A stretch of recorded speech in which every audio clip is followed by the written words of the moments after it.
1993, Brandon Lee. Pendant le tournage de The Crow, Brandon Lee jouait dans un film qui devait marquer un renouveau dans le genre des films d'action. Que se passa-t-il? Un défaut de manipulation d'une arme factice qui contenait un fragment de balle résiduelle dans le canon a conduit à la projection d'un projectile réel lors d'une scène. L'impact a été fatal pour Brandon Lee. Après l'accident fatal sur le plateau de The Crow, la famille de Brandon Lee a intenté une action en justice contre les producteurs, les responsables des armes et d'autres intervenants pour négligence. Cependant, un règlement financier a été trouvé sans verdict pénal. Les tests ont révélé qu'une cartouche défectueuse avait provoqué la tragédie. Aucune accusation criminelle n'a été portée, mais cet événement a profondément modifié le protocole de sécurité lié à l'utilisation des armes sur les tournages. 2013.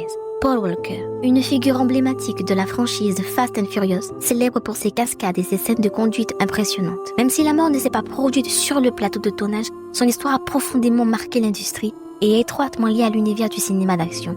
Le 30 novembre 2013, Paul Walker a perdu la vie dans un accident de voiture survenu en dehors du tournage alors qu'il se trouvait dans une Porsche Carrera GT. L'accident, survenu près de Santa Clarita, en Californie, a eu un impact brutal sur sa carrière et l'ensemble de la franchise. La mort de Paul Walker dans l'accident de voiture n'a pas fait l'objet de poursuites judiciaires car il s'agissait d'un accident en dehors du tournage. La vitesse excessive et la perte de contrôle de la voiture ont été établies comme principales causes. Plus récemment, l'affaire Alec Baldwin sur le tournage de Rust a rappelé que le danger est toujours présent, même avec des protocoles de sécurité. Si la vidéo vous a plu, n'oubliez pas de liker, de partager et de vous abonner pour plus de contenu.